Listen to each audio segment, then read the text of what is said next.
Hi, I'm Clésia Mendes, and welcome to Womanhood from the Inside Out.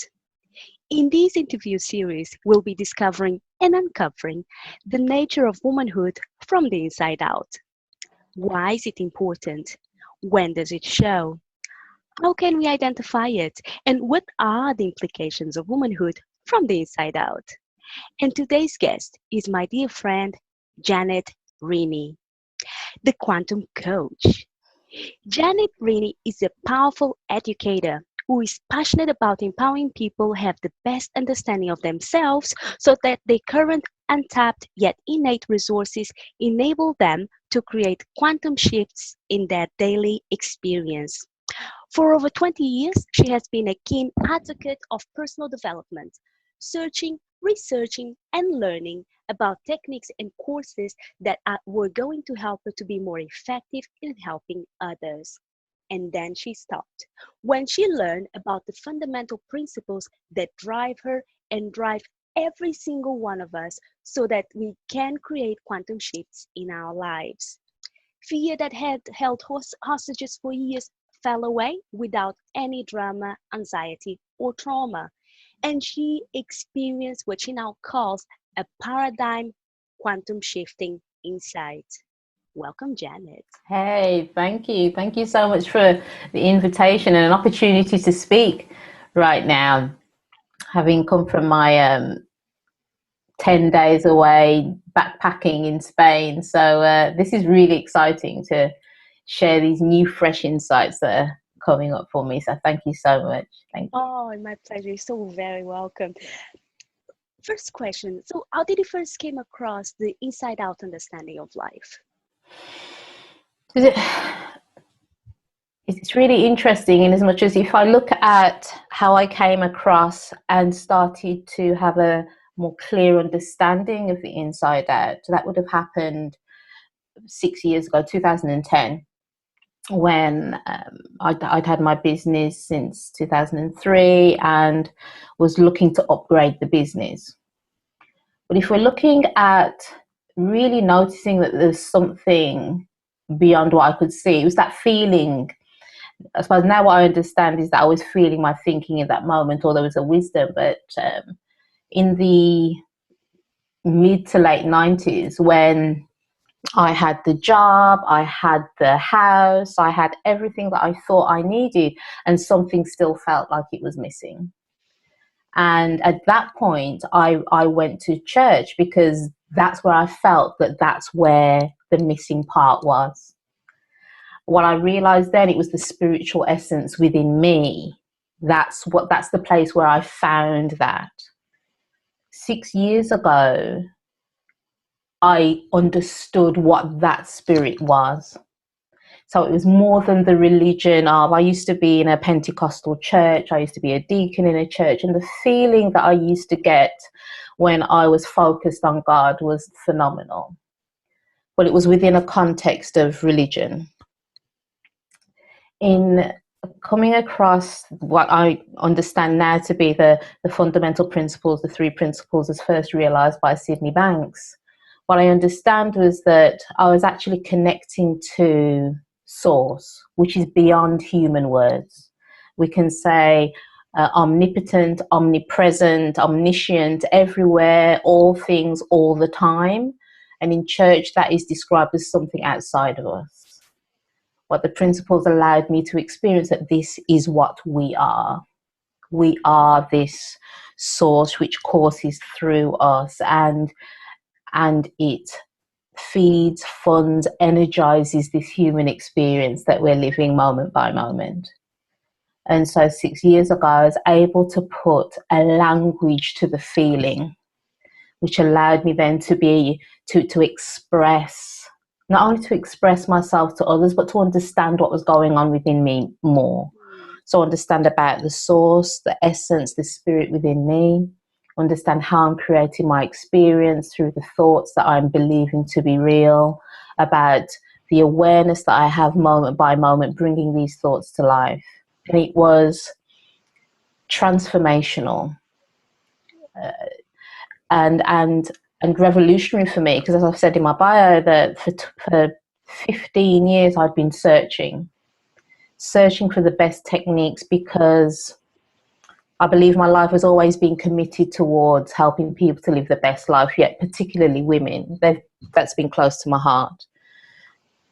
And so the NLP, EFT, all of those different qualifications, with me doing the best that I could, and unknown to myself, I was being drawn closer and closer to this conclusion. Because this work to me points me back to, enables me to experience the spiritual nature of myself, that we all are. And the language of these fundamental principles allows me to point people towards or to experience that for themselves. So we can then understand who and what we truly are and how we are creating this experience moment by moment. Is there any specific point or specific event that happened in that back 6 years ago that allow you to open up the door to all the experience that you get in touch with now? I think what was interesting at the time is that I was searching, but it was from a business perspective. So from my thinking, it was, I need to earn more money. I need to get more qualifications because clearly I felt inadequate. So let me go on this course. And it was whilst I was on the Master Prac NLP, and I was on Jamie's course back then, even before he started any of the clarity. It was the inner circle back then. And he introduced Aaron, and I was able to go to the first 3 principles conference at Tikkun. So there's only about 150 people there in 2011. That's all it was. And I saw Amy Chen Mills show a video of her father's work that was done in Modelo.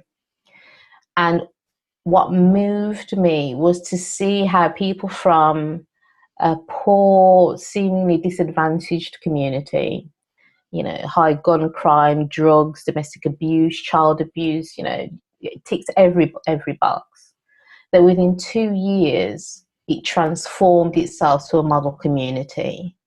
And it wasn't even the transformation of the statistics and the numbers, it was the people talking about their lives. And in that moment, it was just a fresh thought that came in. It was like, this is what I've been looking for. And the next thought that came to me was, I'm going to spend the rest of my life learning this so I can teach others.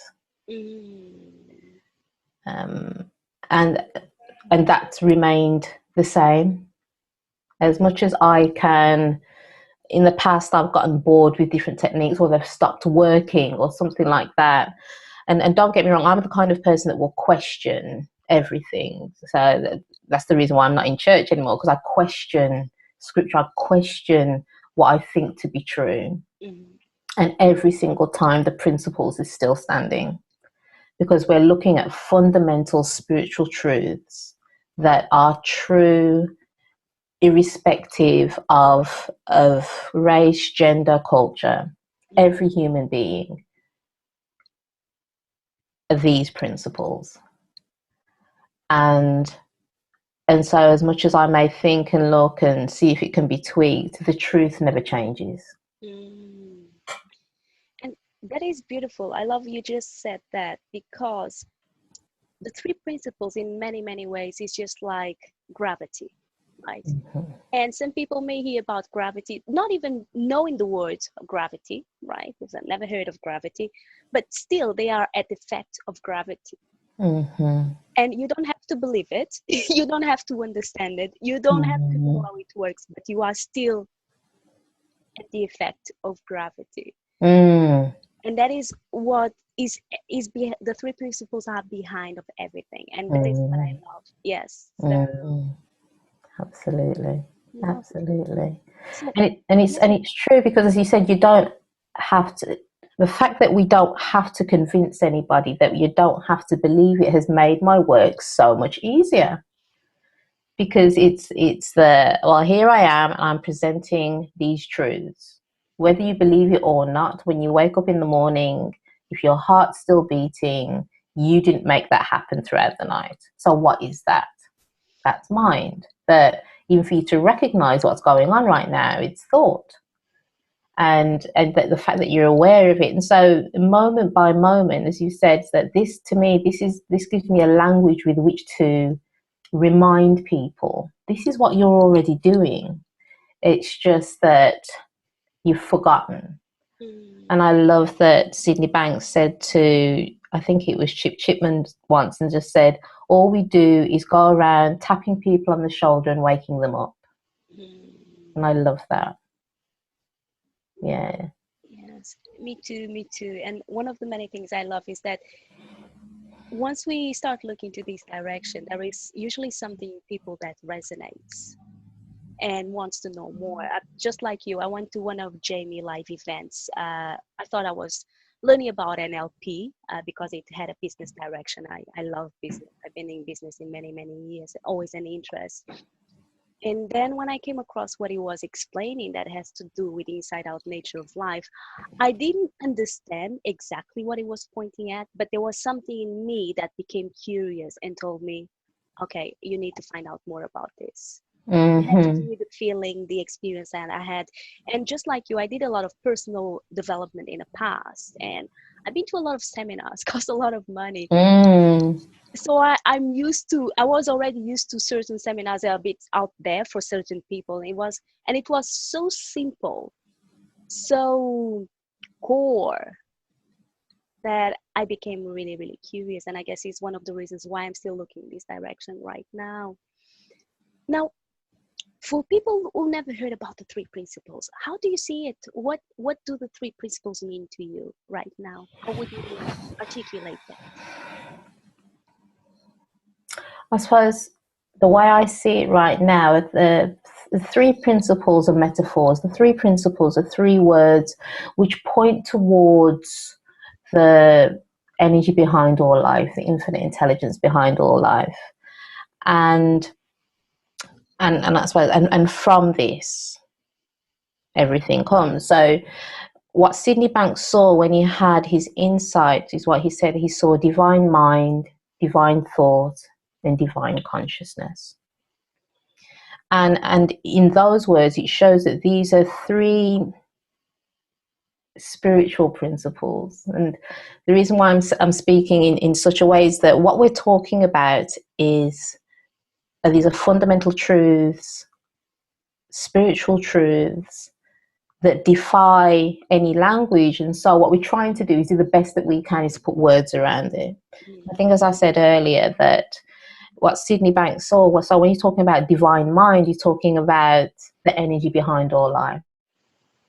Now, some people can call that God or whatever faith that may be, or an infinite intelligence, but it's that there is an energy behind all life. And as I've said before, that our heart beats, that this amazing earth and universe continues to spin and spiral in some natural logic and natural order which defies science, because they can't even see what's at the smallest part.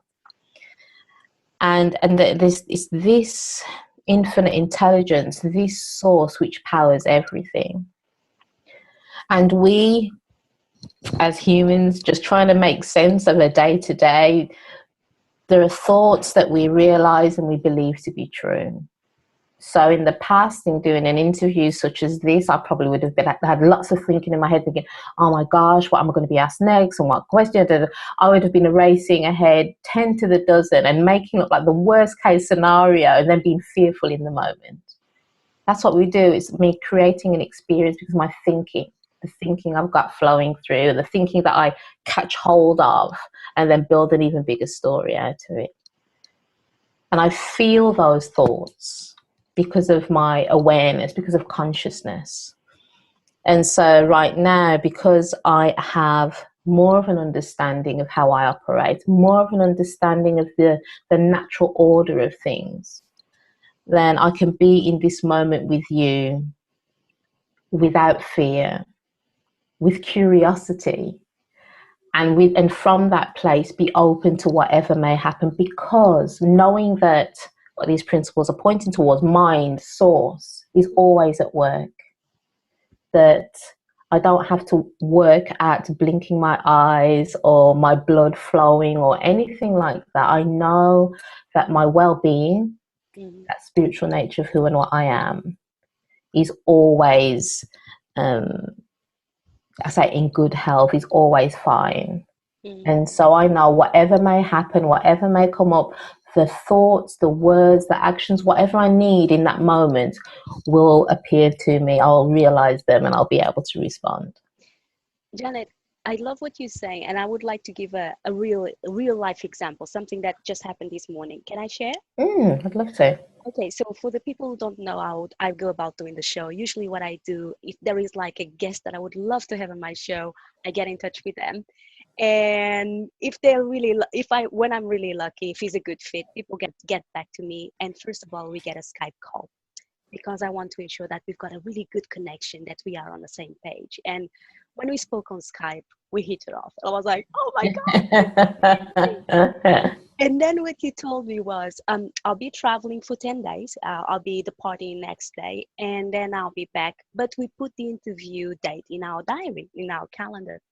So I was waiting for your intro bio, and in the meantime, you just arrived. Yes, last minute, and you had like a beautiful, I guess, a smorgasbord of experiences. But I was still waiting for your intro. And in the past, because I do a lot of projects, and one of the things that I fall back on is that if I'm really well organized, right, there is less room for error. That's where I would say. So I'm very time bound. Oh, I'm so sorry.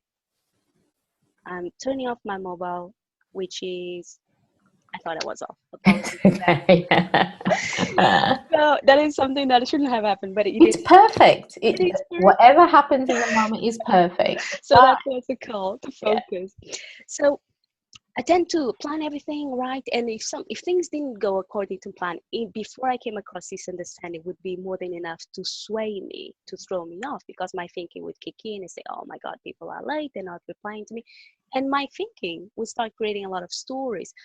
But since I came across this understanding, I live more in the moment. So I've got less thinking about it. So when I receive your message saying, "Oh, I'm terribly sorry. Here is my bio," and then I send you the invite for the platform where we are recording the interview, I had no stress whatsoever about it. I knew we had agreed on a time, right?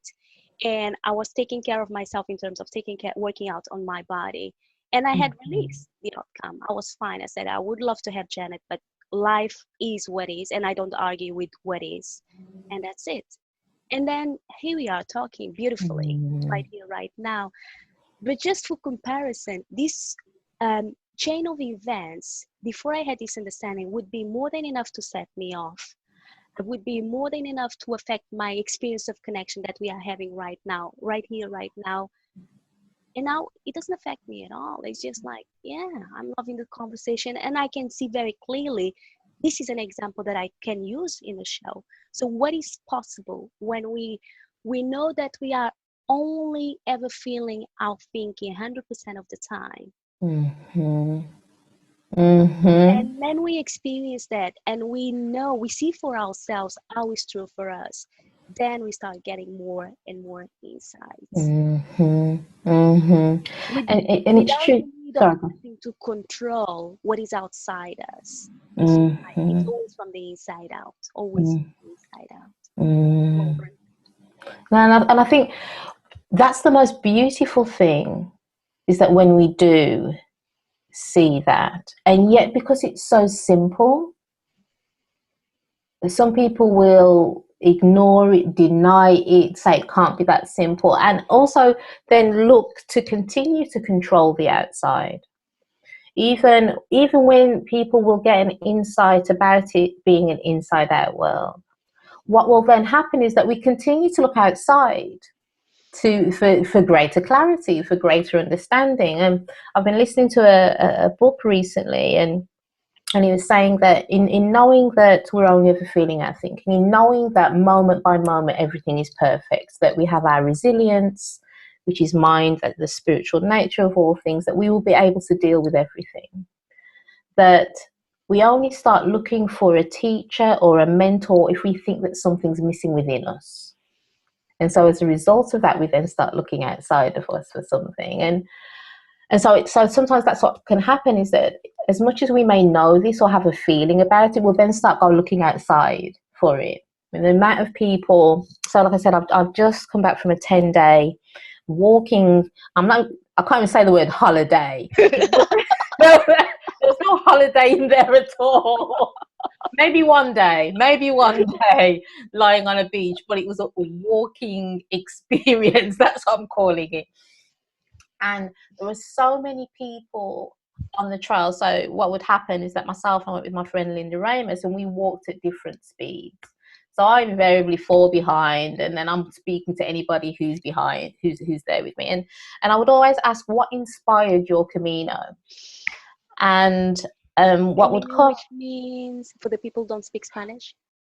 So the Camino, the Camino de Santiago is a pilgrimage that people can take from across Europe, whether it's France or Portugal, Spain, from southern Spain, and they would walk the length of the country to go to Santiago, which is the town there, and so it would be kind of walk. It's a pilgrimage. It would be a pilgrimage. Yes. Yeah.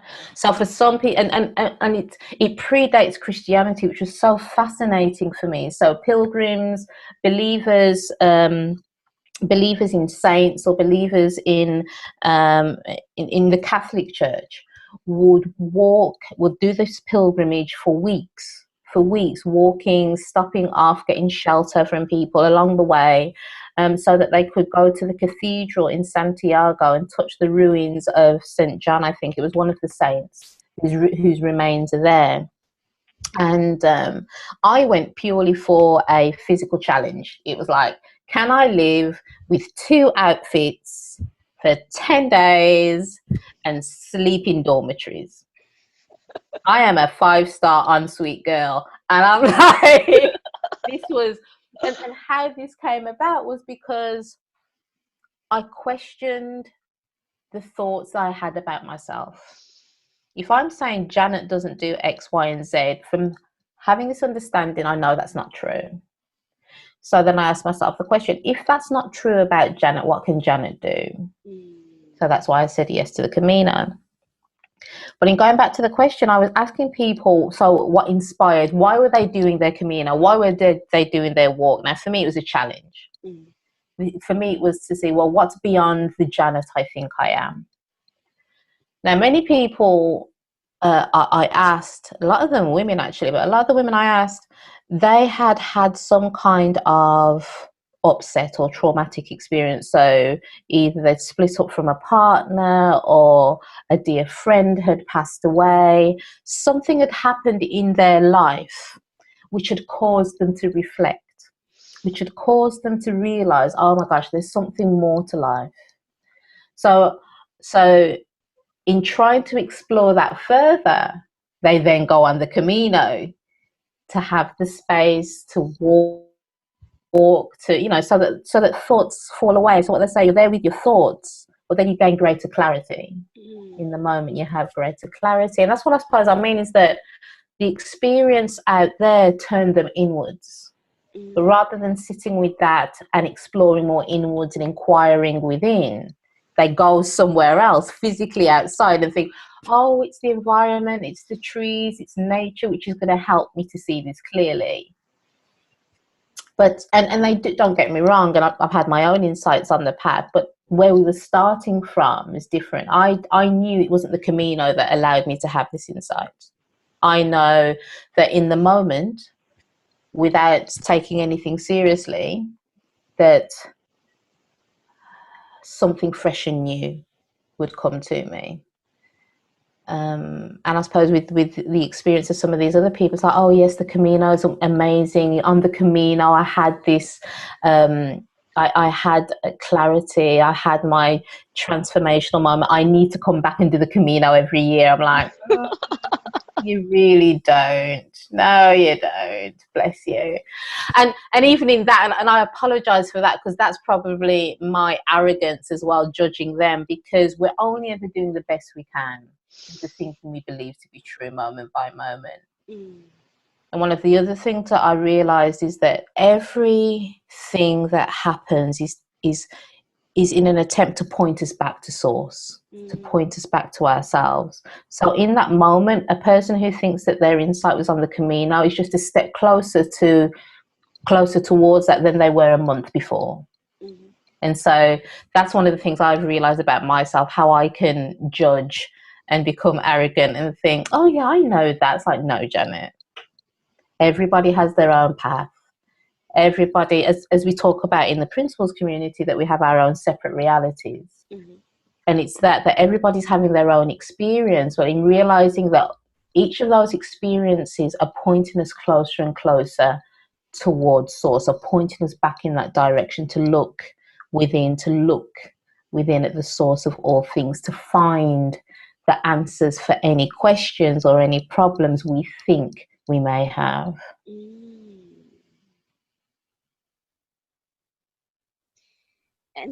And that's beautiful. And something that occurred to me is that sometimes if we knew about the grand plan of things, we would create a way of sabotaging it all. Yeah. And I'm thinking so many experiences. But for example, just coming to UK, I came to UK with 1 year plan because I wanted to learn English. That was my 12-month vision. But nowhere in my plan was that within 6 weeks of being in UK, I would meet like my long-term partner, which we had a great relationship. I had no idea about the companies that I would be working for, the people I would be meeting, the travels that I would be doing. I had no clue whatsoever. If someone told me 13 years ago that I would be on the X Factor, I would be on television, I would be doing radio, now doing YouTube channel videos, I would be in English, I would be, no way. And I would sabotage it. But luckily for me, I didn't know about it. It's so fascinating because, and like I said, from my church perspective, it says that God never gives you more than you can bear. And so we don't always see the full picture, because as you said, if we see the full picture from the awareness and consciousness we have at that time, it's like, oh no, that's not me, I can't do that, because we haven't had the insight yet. And so as you said, because of the awareness and clarity we have at that time, we would then start a series of events, would move away from that. Because again, we're only ever feeling our thinking. Our thinking that we believe in the moment creates our experience, and that's our reality.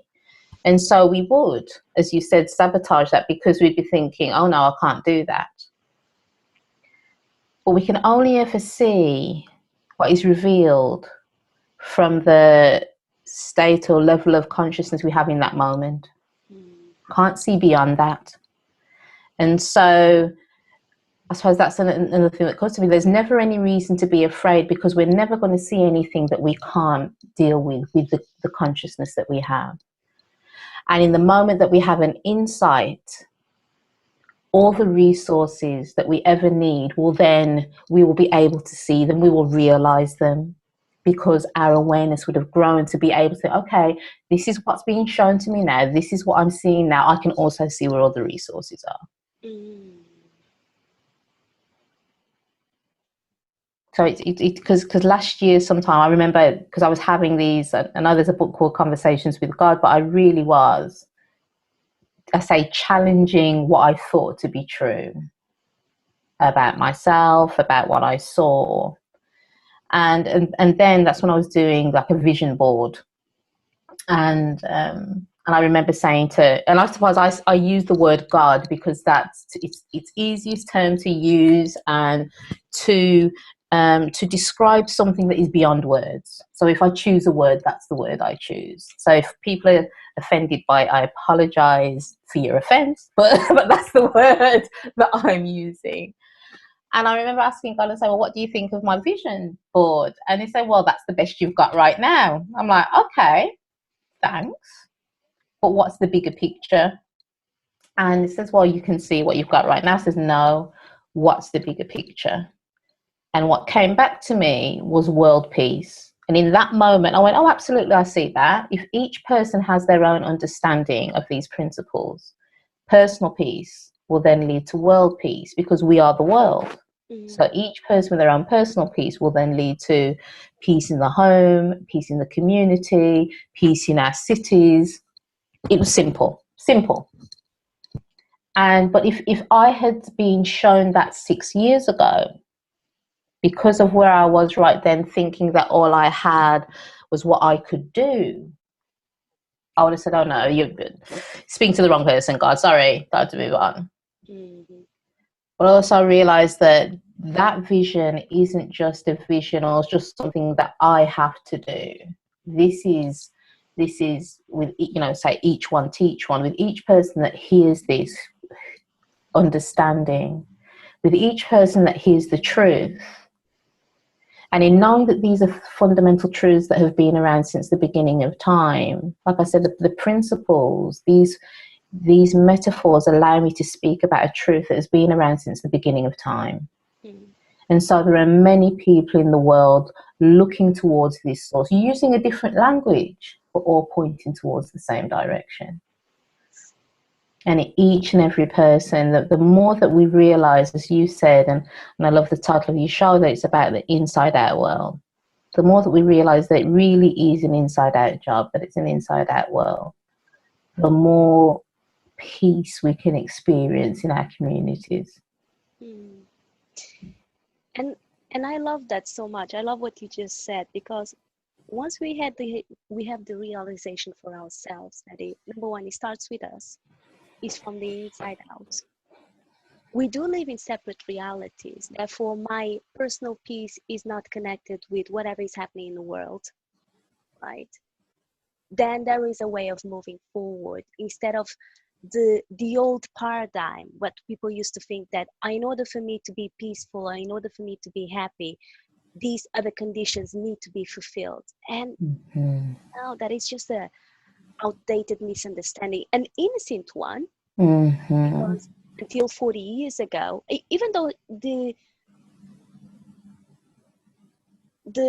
what is it? What was that saying? The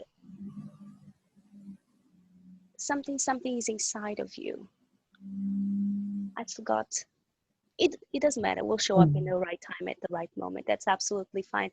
But it's in the old paradigm when people used to believe that happiness or inner peace was outside of us, and it's this new understanding that actually everything starts from the inside out, and everything starts with us. And then is that ripple effect, right? And is not required for the outside world to be at peace. As long as you are feeling peace, it starts with you. Always with you. And that reminds me of an event that just happened this weekend gone in Oslo. It was called One Solution. And it was really talking and seeing clearly with plenty of examples what happened when people are really willing to look into this direction. And now this can apply in terms of the entire world, but it starts with a person at a time. One teaches one. Yes. What could be the implications of that? What could the future look like? It's interesting because there's been a couple of instances when I've felt completely connected and at one with a group of people, which to me felt like, oh my gosh, this must be what I say heaven, perfection is like. And so I was at the Olympic Games in 2004 when it was in Athens. And we were going to the stadium for the first day of the track and field.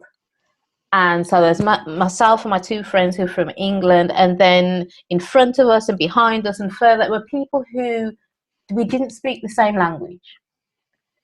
But what was amazing was that even before anybody came, there was this feeling of anticipation, excitement. There was no judgment. People just sat where they sat. I was there with my Jamaican flag on. I have to admit, I was there supporting Jamaica. Team GB was nowhere to be seen that day. And the feeling and the ripple around the stage of thousands of people, and we were all there for a common cause, to see the best athlete, That was it. And the thing is, it didn't matter. Okay, so you know, you think you're cheering for your own team, but we could appreciate.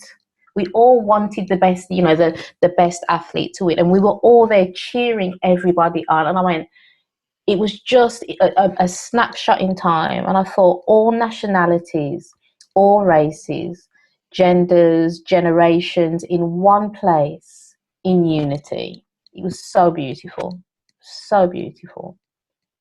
And I just felt really privileged to have the presence of mind. And I suppose that was even before the principles, but that's why that goes back to knowing that there was something within, but not being able to articulate it in such a way that I could speak about it anyway. But it's that thing that these principles, this language, enables us to illustrate and to demonstrate to people, this is what you're already doing. That feeling that's within you, that's the spiritual nature of what you are, who you are, and it's always communicating with us, and you're making sense of it because of your thinking, and it's only because of your clarity, your awareness in that moment that you're feeling it. That's the beauty of it. I'm just making you realize, I'm allowing you to realize and see that you're experiencing the spiritual nature of yourself. And that's where joy is. That's where happiness is. That's where clarity is. That's where peace is. That is so beautiful. Just reminds me of a story.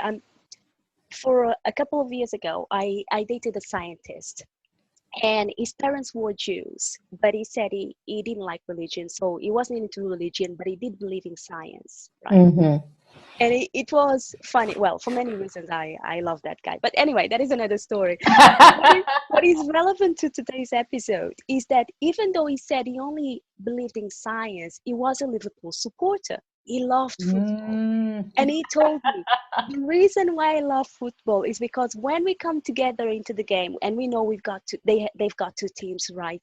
There is this unity that he couldn't describe, he couldn't put into words, but he loved that feeling. Mm-hmm. Right. And it was a roller coaster, because I don't want to get into football, probably will ruin but it was a roller coaster, because in that year Liverpool was doing really, really well, but then if they lost the game, their mood was connected to the outcome of the game. So it was a roller coaster. But he told me, I love the spirit of the game because he was lit up. Mm-hmm. Right? Mm-hmm. So for people out there, because this is a show mostly for women, but I know that some men watch the show. If you don't understand what we mean, remember, and if you like football, think about the feeling that you get to experience when you are in a football game. That is an experience of the feeling we are talking about. When you feel that you make part of everything, you make part of the team, you make part of the game, and you experience all of that. That is one of the things we are talking about. Yeah, and it's fascinating you say that, because again, you're saying about separate realities and men that may listen to this, but there are a couple of women I know who feel like that about football. I could not, and this is about separate realities. I can't still, even though I know what I'm doing, I still can't get my head around it. One of my oldest friends, her husband and their family have a box at Man United. Right. And I'm like, why would you do that? She's going, Janet, it's more than a sport. It's a cultural identity. And I'm like, no, it really isn't. It really isn't. And then my one of the women, I've just finished a contract within a probation trust, and one of the staff members there, she was like on her phone, she'd have the highlights from BBC Sport. I'm like, you are kidding me. Janet, no, this happened and that happened. So I'm really not interested. I really am not interested.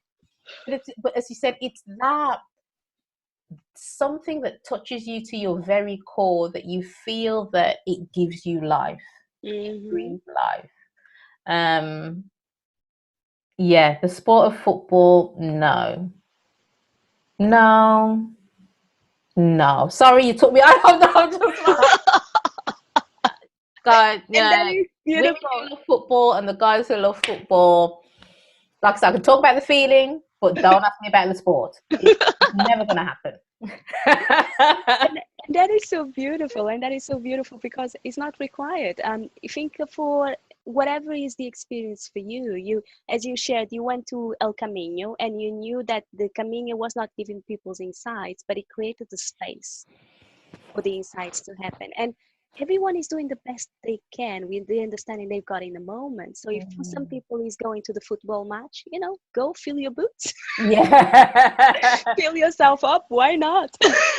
And you know what? Something's going to happen. I'm going to be at football. This is the way I see it now. I'm speaking some words into being. I'm like, something's going to happen around football.